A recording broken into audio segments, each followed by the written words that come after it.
ইসলামের মানে কি? আপনি কালিমা পড়লেন, কালিমার মানে কি, মূল মিনিংস কি, এটাই আমরা বুঝি না। যদি বুঝতাম তাহলে একটা মানুষ কখনো সে গুনাহের কাজে দাবিত হইতে পারে না। কালিমার মূল মিনিংস হলো এটাই, আল্লাহ হুকুম ব্যতীত অন্য কোনো কাজ করব না। লা ইলাহা ইল্লাল্লাহর মূল মানে হলো আল্লাহর হুকুম ব্যতীত অন্য কোনো ইলাহার হুকুম মানব না।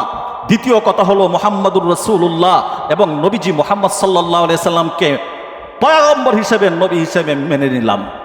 খুব ভালো করে দেখেন, এই দুইটা সাবজেক্ট, একটা হলো আল্লাহর হুকুম, এটা তো প্রাথমিক অবস্থায়, এর বাহিরে যদি করি তাহলে আমি আর ইমানদার থাকতে পারবো না। এর বাহিরে যদি করি এর ইমানদার থাকতে পারবো না। দ্বিতীয় কথা হলো মুহাম্মদ সাল্লাল্লাহু আলাইহি সাল্লাম তিনি যা করছেন, তিনি যা মানছেন, তিনি যা ছেড়ে দিয়েছেন, বর্জন করেছেন, আমাকেও তা করতে হবে, তা মানতে হবে। যেগুলো ছেড়ে দিয়েছেন এগুলো আমাকেও বর্জন করে দিতে হবে। এখন দেখেন তো, চুল কাটা থেকে নিয়ে শুরু করে প্রস্রাব, ঘুমের ঘরে, একবারে রাষ্ট্র পরিচালনা সহ এ টু জেড ইসলাম আমাদেরকে শিক্ষা দেয় কি দেয় না? কথা বলেন না কেন, দেয় কি দেয় না?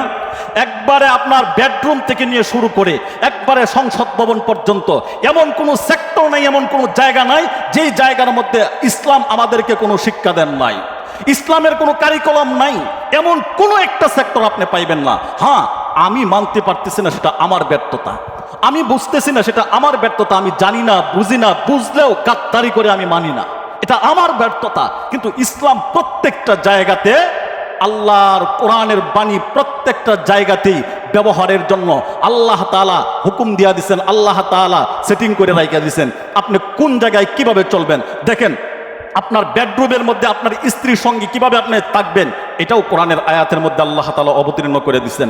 আপনি খেতে খামারে কাজ করবেন, ব্যবসা বাণিজ্য করবেন, চাকরি করবেন, মানুষের সঙ্গে লেনদেন করবেন, এই টোটাল বিষয়গুলো কোরআন সুন্নাহর মধ্যে আল্লাহ তাআলা বাইন্ডিং করে প্যাকেটিং করে দিয়ে দিচ্ছেন। ঠিক তেমনিভাবে আপনি একজন রাষ্ট্রনায়ক হবেন, আপনি দেশ পরিচালনা করবেন, রাষ্ট্র পরিচালনা করবেন, সেই ক্ষেত্রেও রাষ্ট্র কিভাবে পরিচালনা করবেন এটা আপনার ব্যক্তিগত মতাদর্শ দিয়া করলে হবে না। যদি আপনার ব্যক্তিগত মতাদর্শ দিয়া করেন তাহলে কিছুদিন বুক করতে পারেন, বাট পরিশেষে ফলাফল আপনার লাঞ্ছনা আর বঞ্চনা, আপনার গলায় জুতার মালা ছাড়া আর কোনো উপায় থাকবে না। যার বাস্তব প্রমাণ এখন কিন্তু পাওয়া যাইতেছে না। কথা বলেন, পাওয়া যাইতেছে না এখন বাস্তব? হ্যাঁ, এটার দ্বারা আমাদের শিক্ষা নিতে হবে, ক্ষমতা চিরস্থায়ী নয়, ক্ষমতা চিরস্থায়ী নয়। আপনারা আজকে আছেন, এটাকে অপব্যবহার করবেন, একজনকে গালি দিবেন, তার উপরে আঘাত করবেন। মনে রাখবেন, আজকে তাকে গালি দিতেছেন, এই গালিটা একটা সময় সুদে আসলে আপনার জন্য বোমা হয়ে দাঁড়াইবে। তখন আপনি কিছু বলতেও পারবেন না, করতেও পারবেন না। খুব দুঃখ লাগে, গতকালকে একজন আমাদের দেশের একজন মন্ত্রী দেখলাম, তিনি ক্ষমতা হারানোর কারণে ওই শ্রীলঙ্কার মতো উলঙ্গ করে, শুধু খালি জাঙ্গালা ফুটে রয়েছে, উলঙ্গ করে ছাত্ররা ফিটাইতেছে। এর চাইতে লজ্জার আর কি হইতে পারে?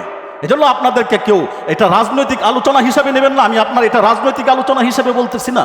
মূল কথা হলো এটাই যে আপনি ক্ষমতা পাইছেন তো দেখাইবেন, অপব্যবহার করবেন, এই অপব্যবহারটা আপনার জন্য একটা বম হয়ে থাকবে আগামী দিনে।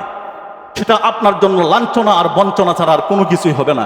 এজন্য আমাদের এখান থেকে ইবরত হাসিল করার দরকার, শিক্ষা নেওয়ার দরকার। যদি একটা মানুষ আজকে দেখেন আমাদের ভুল হওয়ার কারণেই কিন্তু এই অপমান ও অপদস্থ মাথা পেতে মেনে নিতে হয়, করার কোনো কিছু নাই। যদি যেই মানুষটা আজকে জাতীয় সংসদ ভবনের একজন এমপি হয়, ইউনিয়ন পরিষদের একজন চেয়ারম্যান হয়, যে মানুষটা একজন ওয়ার্ডের মেম্বার হয়, যে মানুষটা একজন মন্ত্রীর পদ পায়, অর্থাৎ যে কোনো একটি পদ পায়, এই লোকটার ভিতরে যদি আল্লাহ এবং আল্লাহর পয়গম্বরের, আল্লাহর হুকুম, আল্লাহর রসুলের সুন্নাহ আদর্শটা যদি তার মধ্যে থাকতো, তাহলে এই ব্যক্তি কখনো দেশের সম্পদ আত্মসাৎ করা তার পক্ষে সম্ভব ছিল না। কথা বলেন ঠিক কিনা? কোনো সময় ছিল না। যখনই সে দেশের সম্পদ, এক একটা মানুষের, একজন ব্যক্তিত্ব দেখলাম এক কাওরান বাজারের মধ্যে প্রায় 1.5 কোটি টাকা দৈনিক চাঁদা করত। নাউজুবিল্লাহ বলেন, 1.5 কোটি টাকা চাঁদা। কি মনে করছেন দেশের সম্পদ লুণ্ঠন করে আত্মসাৎ করে খাইবেন আর আপনি হজম করে দেবেন? এইভাবে অসম্ভব, এটা হবে না। হ্যাঁ, আপনার দ্বারা এরকম অপমানিত আর লাঞ্ছিত হতে হতো না যদি আপনার মধ্যে রসুলের সুন্নাহ আদর্শটা থাকতো। আমি আপনাদেরকে এই জিনিসটাই বোঝাইতে চাইতেছি। শুধু রাষ্ট্র করে কেন, আপনার ফ্যামিলি থেকে নিয়ে শুরু করে একবারে রাষ্ট্র পর্যন্ত প্রত্যেকটা জায়গায় যখন আমার ভিতরে পয়গম্বরের সুন্নাহ আদর্শগুলোকে সেটিং করব, তখন আমি হারাম কাজে লিপ্ত হওয়া আমার পক্ষে সম্ভব হবে না। যখনই কোনো হারাম কাজে আমি লিপ্ত হইতে চাইব, তখনই আমার ওই যে বিবেক নামক আদালত আমাকে বাধা দিবে, মাঝখানে দেওয়াল হয়ে দাঁড়াইবে, পার্টিশন হয়ে দাঁড়াইবে। কিন্তু আজকে আপনার আমার মধ্যে রসুলের সুন্নাহ আদর্শগুলোকে গড়তে কি নিজের প্রত্যেকটা জায়গা থেকে ধাক্কা দিয়ে বের করে দিয়েছি বিদায় আজকে মানুষ যত দিন গণাইতেছে, যত দিন যাইতেছে, তত মানুষগুলো যেন কুকুরের চাইতেও আরো নিকৃষ্ট প্রাণী হিসেবে রূপান্তরিত হইতেছে। আর মানুষ পদে পদে অপমানিত, লাঞ্ছিত, বঞ্চিত, নির্যাতিত হইতেছে। হ্যাঁ, আমি আরেকটা কথা আপনাকে বলে রাখি, যেটা না বললে নয়, যেহেতু ওই কথাটা আসছে, এই কথার প্রসঙ্গেই বলতেছি। আপনার বুখারী শরীফের হাদিসের বাংলা সরল তর্জমা হইল এরকমটাই। পয়গম্বর আলাইহিস সালাতু ওয়াস সালাম বলেন, তুমি যেমন হইবা তোমার রাষ্ট্রনায়ক তেমন হইব। তুমি যেমন হইবা, জনগণ যেমন হবে, তোমার রাষ্ট্রনায়কটা তেমনই হবে। আজকে দেখেন তো আমাদের জনগণের অবস্থা কি? তাকালি হেরারে 200 লাভ আছে, হেরারে 200 লাভ আছে, দায়ী করে লাভ আছে। আমাদের জনগণের অবস্থা কি? তা আপনার এই বালিজুরি গ্রামের মধ্যে 100 ফ্যামিলির মধ্যে মাত্র হাতে গোনা 5টা ফ্যামিলির মানুষ নামাজ পড়ে, 95টাই নামাজ পড়ে না। আপনার জন্য কি মুহাম্মদ সাল্লাল্লাহু আলাইহি সাল্লাম নিজে উঠে আপনার সরকার হইব? কিভাবে আশা করেন আপনি? আপনার জন্য এটা যেন পাইছিলেন, এটা কপালাতান, এটা বেশি পাইছিলেন। আপনার এর চাইতে আরো জঘন্য ফেরাউন মার্কা একজন হওয়ার কথা ছিল, আপনি তো বালা পাইছেন। আমি শুধু নামাজ দিকটা বলতেছি, নামাজ বাদ দেন, নামাজ বাদ দেন, সামাজিক লেনদেন দেখেন। প্রত্যেকটা মানুষ, সমাজের কতগুলো মানুষ আজকে সুদের সঙ্গে জড়িত।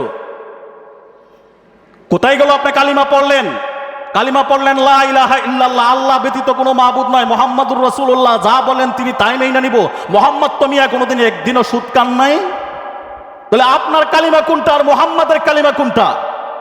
এটাকে আপনার নির্ণয় করতে হবে। যেদিন এটা নির্ণয় করে বাহির করতে পারবেন, ওই দিন আপনি ইমানদার হইতে পারবেন, এর আগে নয়। মুহাম্মাদের কালিমায় কোনো সুদের খাতায় তার নাম নাই। আপনার কালিমা পড়ার পরও ওই কালিমায় আপনার সুদের খাতায় নাম উঠে, তাহলে আপনার কালিমার মুহাম্মাদের কালিমার মধ্যে পার্থক্য কোথায় রাখলেন? বেশ কমটা কোথায় রাখলেন? আপনি খুব তীক্ষ্ণভাবে এই কথাগুলোকে গভীরভাবে একটু পর্যবেক্ষণ করে চিন্তা ফিকির করে দেখেন তো, বালিশটার সঙ্গে কল্লাটা লাগাইয়া আমি কোন কালিমা পড়লাম। আমার কালিমা পড়ার পরেও, আজান পড়ার পরেও আমার কালিমায় আমাকে দোকান থেকে বাহির করে মসজিদে নিতে পারে না। অথচ সাহাবায়ে কেরামের কালিমা হলো আজান পড়ার আগেই তারা মসজিদে যায় হাজির হইতো। তা সাহাবায়ে কেরাম যে কালিমা পড়েছে, এটা আর আমারটার মধ্যে ডিফারেন্স আর পার্থক্যটা রইল কোথায়? ওই যে একবার একটা কথা কিছুদিন আগে গত বছর, এক কালিমায় রুটি রুজি আর এক কালিমায় পেট পুজি। তো কালিমা একটাই দিয়ে কেউ করতেছে নিজের সবকিছু করতেছে, আর কেউ এক কালিমা পড়া উপবাস থেকে, অনাহারে থেকে জিন্দিগি কাটাইতেছে, আখেরাত চায়, সে আখেরাত চাইতেছে।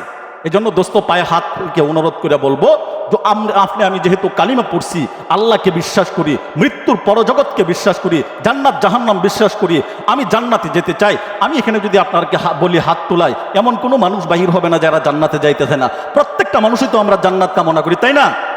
জান্নাতে যেতে চাই, তাহলে আপনাদেরকে পায়ে হাত থেকে অনুরোধ করে বলবো, ভাই আপনার জীবনের শুরু থেকে, বেডরুম থেকে শুরু করে একেবারে রাষ্ট্র পর্যন্ত প্রত্যেকটা জায়গাতে আপনি মুহাম্মদ সাল্লাল্লাহু আলাইহি ওয়াসাল্লামের সুন্নাহ আদর্শগুলো আঁকড়ে ধরেন, তো দেখবেন আপনার এই জগতেও শান্তি থাকবে, পরজগতেও শান্তি থাকবে। আল্লাহ